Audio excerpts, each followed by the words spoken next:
قرآن کریم میں بیان شدہ واقعات اور قصص میں سب سے بڑا قصہ موسیٰ علیہ السلام کا ہے۔ آپ اللہ کے اولو العزم رسول تھے۔ آپ کا قصہ قرآن کریم کی 73 سورتوں میں جا بجا پھیلا ہوا ہے۔ 73 سورتوں میں پھیلے ہوئے قصے کو یکجا کرنا آسان کام نہیں۔ ایسے واقعات کی جزیات کو قرآن و حدیث کی چھلنی میں سے گزارنا انتہائی ضروری ہے۔ تو آئیے سنتے ہیں قصہ سیدنا موسیٰ علیہ السلام کا۔ اللہ تعالی سورۃ القصص آیت 1 تا 3 میں فرماتے ہیں، شروع اللہ کے نام سے جو بڑا مہربان نہایت رحم والا ہے۔ تا سین میم، یہ روشن کتاب کی آیات ہیں۔ ہم آپ کے سامنے موسیٰ اور فرعون کا صحیح واقعہ بیان فرماتے ہیں ان لوگوں کے لیے جو ایمان رکھتے ہیں۔ ان آیات میں اہل ایمان کے لیے نصیحت اور یاد دہانی ہے، جبکہ انہی آیات میں فاسق، نافرمان اور کجراؤ لوگوں کے لیے ڈراوا اور وعید ہے۔ فرعون یعنی ولید بن مصعب بہت جابر اور ظالم شخص تھا۔ ظلم و جبر کی ان آخری حدوں کو پہنچ گیا تھا جن تک شاید انسانوں میں سے کوئی بھی نہ پہنچا ہوگا، یہاں تک کہ اس نے رب ہونے کا دعویٰ کر دیا۔ وہ اللہ تعالیٰ کا انکار کرتے ہوئے کہا کرتا تھا۔ فرعون کہنے لگا، اے درباریو، میں تو اپنے سوا کسی کو تمہارا معبود نہیں جانتا۔ کہنے لگا، تم سب کا رب میں ہی ہوں۔ اس نے الوہیت اور ربوبیت دونوں میں اللہ تعالی سے جھگڑا کیا۔ یقیناً فرعون نے زمین میں سرکشی کر رکھی تھی اور وہاں کے لوگوں کو گروہ گروہ بنا رکھا تھا اور ان کے ایک فرقے کو کمزور کر رکھا تھا، اور ان کے لڑکوں کو تو ذبح کر ڈالتا تھا اور ان کی لڑکیوں کو زندہ چھوڑ دیتا تھا۔ بلا شک و شبہ وہ تھا ہی فساد کرنے والوں میں سے۔ اس نے لوگوں کے گروہ اور جماعتیں بنا رکھی تھیں۔ فرعون کے زمانے میں بنی اسرائیل سب سے حقیر اور کم درجہ قوم تھی۔ فرعون نے انہیں حد درجے ذلیل اور بے عزت بنا رکھا تھا۔ سبھی کو معاشرے میں نچلے طبقے میں شمار کیا جاتا تھا، جبکہ مصر میں یہی لوگ شاہانہ زندگی گزارا کرتے تھے۔ فرعون نے اعلان کرا رکھا تھا کہ بنی اسرائیل سب کے سب غلام ہیں۔ وہ ان سے زر خرید غلاموں کی طرح مزدوری لیا کرتا تھا۔ ان کی عورتوں سے لونڈیوں باندیوں جیسا برتاؤ کیا جاتا تھا۔ وہ جو چاہتا تھا ان سے کرتا تھا۔ اس نے یہ حکم اپنی رعایا میں عام دے رکھا تھا۔ مصر کے باشندے اعلیٰ درجے کے لوگ سمجھے جاتے تھے، وہ قبطی کہلاتے تھے۔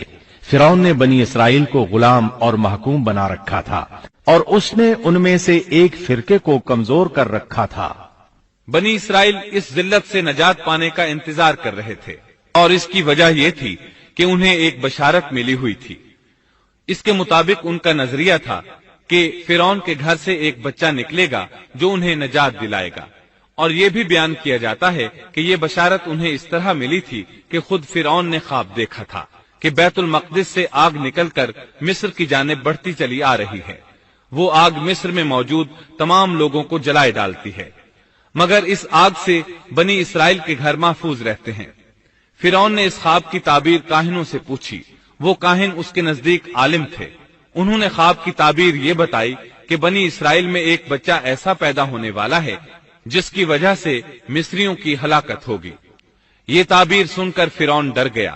تب اس نے ایک خوفناک حکم جاری کیا، بنی اسرائیل میں جو بچہ پیدا ہو اسے قتل کر دیا جائے۔ اللہ کی قدرت دیکھیے کہ ہارون علیہ السلام اس سے پہلے پیدا ہو چکے تھے اور موسیٰ علیہ السلام کی والدہ امید سے تھی۔ فرعون نے اپنا حکم یوں جاری کیا تھا کہ اگر ان کے ہاں بیٹے پیدا ہوں تو انہیں قتل کر دو، بیٹیاں پیدا ہوں تو انہیں زندہ چھوڑ دیا جائے۔ چنانچہ ایسا ہی کیا جانے لگا۔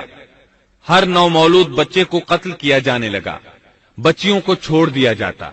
یہ تھا بچوں کو ذبح کرنے کا حکم جو بنی اسرائیل میں شروع ہوا۔ اس کا طریقہ انہوں نے یہ اختیار کیا کہ ہر حاملہ خاتون کی نگرانی شروع کر دی۔ دایا عورتوں کے ذمے یہ ڈیوٹی لگائی کہ حاملہ مستورات کی اطلاع دیں گی، اور جو دایا اطلاع نہ دیتی اسے بھی قتل کر دیا جاتا۔ اس طرح فرعون اور اس کے وزیروں کو ہر نو مولود سے باخبر رکھا جاتا تھا۔ ان دنوں سیدنا موسیٰ علیہ السلام کی والدہ اپنے حمل کے ابتدائی دنوں میں تھیں۔ انہوں نے اس بات کو چھپائے رکھا اور دایا کا کام کرنے والی عورتوں سے بھی خود کو چھپائے رکھا، یہاں تک کہ درد ذہ کا وقت آ پہنچا اور انہوں نے بچے کو جنم دیا۔